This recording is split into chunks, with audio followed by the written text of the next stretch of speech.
So this was my analysis of data.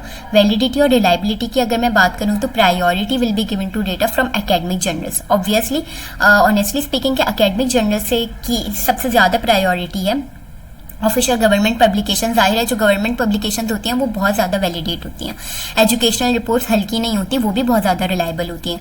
और उनकी जो भी इंडस्ट्री पब्लिकेशंस होती हैं वो पूरी आपकी जो है वो पब्लिकेशंस जो हैं वो बहुत ज़्यादा वैलिडेट करती हैं, बहुत ज़्यादा रिलायबल होती हैं, उसके ऊपर बहुत ज़्यादा इंटरव्यूज़ भी किए जाते हैं। तो मेरी वैलिडिटी और रिलायबिलिटी इसको लेके ये है कि ज़्यादा जो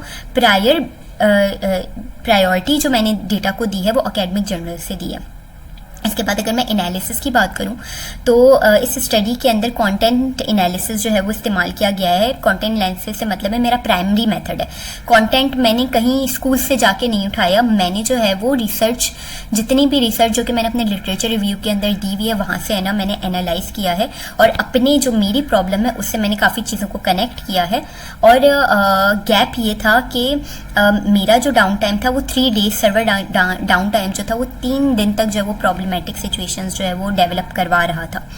अच्छा, इसके बाद जो है इनिशियली जो जितना भी डेटा जो है वो कलेक्ट किया गया है वो एकेडमिक आर्टिकल से किया गया है। जो रिपोर्ट्स, इंडस्ट्री की रिपोर्ट्स थी, केस स्टडीज़ थी, साइबर सिक्योरिटी डेटाबेसेस थे, वहाँ से इस डेटा को कलेक्ट किया गया है। और हमारा जो भी इम्पैक्ट और इफेक्टिवनेस थी, मिटिगेशन स्ट्रेटजीज थी, किस तरह से एजुकेशन इंस्टीट्यूट डेटा सिक्योरिटी को इंश्योर करा रहे हैं, ये सारी रिपोर्ट इस एनालिसिस के अंदर मैंने डाली हुई है। और ऑल्सो ये वाला एनालिसिस जो है वो कंफर्म करता है कि server down time educational setting के अंदर एक ट्रिगर है, हमें इसको बचाना है, हमें इसके अंदर साइबर अटैक्स बहुत ज़्यादा टारगेटेड होते हैं, हमें इससे क्या करना है, अपने आप को निकालना है। और ये एनालिसिस जो है इस तरफ है ना पॉइंट आउट करा है कि किस तरह से टेक्नोलॉजिकल इंफ्रास्ट्रक्चर आपकी अकेडमीज को स्ट्रेंथन कर सकता है। डाउन टाइम जो है वो कंसिडरेबल फाइनेंशियल लॉसेस को प्रमोट कर रहा होता है, ना सिर्फ ये बल्कि आपकी रिमीडिएशन कॉस्ट और लॉन्ग टर्म कॉन्सिक्वेंसेस बेतहाशा होते हैं, जैसे कि आपकी प्रोडक्टिविटी ख़राब हो गई, आपकी इंस्टीट्यूशनल रेपुटेशन बेकार हो गई एकदम, आप जो है ना इनरोलमेंट और फंडिंग जो है ना आपकी बहुत ज़्यादा इफेक्ट होती है। यहाँ पे जितनी भी फाइंडिंग्स हैं वो ये सजेस्ट करती हैं कि रेगुलर मेंटेनेंस होनी चाहिए, टाइमली अपडेट्स होनी चाहिए, आपका सारा डेटा सिर्फ सर्वर के ऊपर नहीं होना चाहिए, आपको अपना डेटा क्लाउड सर्विसेज के ऊपर भी डालना पड़ेगा। आप अगर सर्वर डाउन टाइम के ऊपर है ना अपना सारा, आप नॉट डाउन टाइम से सॉरी, सर्वर के ऊपर आपने अगर अपना सारा डेटा डाल दिया और सॉफ्टवेयर जो है उसका हार्डवेयर जो है वो खराब हो गया, उसके मदरबोर्ड ने मसला कर दिया, तो क्या करेंगे आप, राइट? तो भाई बहुत ज़्यादा रिस्क है डाउन टाइम के, तो हम लोगों को अपना डेटा भाई क्लाउड सर्विसेज के अंदर डालना पड़ेगा। ऐसा नहीं है कि बस ये काम हो गया तो बस यहाँ पे रुक गए, नो वे। भाई ये कॉम्प्रिहेंसिव डिजास्टर है। अगर आपको बचाना है तो आपको अपने स्टाफ को ट्रेन करना पड़ेगा, रिकवरी प्लान्स होने चाहिए, आपके पास अवेयरनेस होनी चाहिए, आपके पास प्रोटोकॉल्स होने चाहिए।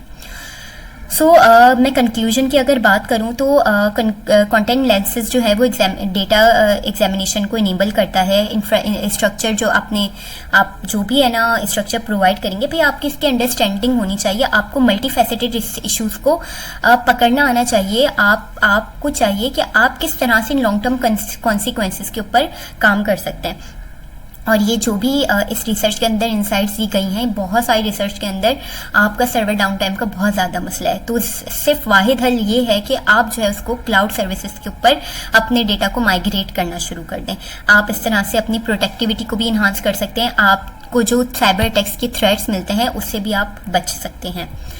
इसके बाद ये बिब्लियोग्राफी है, जैसे कि मैंने आपको बताया, मेरी जो है इस पेपर के अंदर one of the best researches जो मैंने पढ़ी वो थी ओक्स माइकल, ये वाली Oakes Michael 2021 how does a server support IT at school. ये बहुत अच्छी रिसर्च है, I really enjoyed studying this research. और एक मैंने आपको बताया था साइबर सिक्योरिटी के हवाले से, जिसके अंदर जो है वो बहुत ज़्यादा year two year cyber security का मसला आया था। So this is my bibliography and this is the end of my document. Thank you so much ma'am for giving this opportunity. It was really a great work for me. मुझे बहुत मज़ा आया ये research करने में, क्योंकि मुझे बहुत ज़्यादा इंसाइट्स मिली हैं। और honestly speaking as an HOD of my department, of my education department, मैंने बहुत सारी चीज़ें सीखी हैं इस रिसर्च से। Thank you so much, ma'am, for giving such an amazing opportunity. Thank you, ma'am.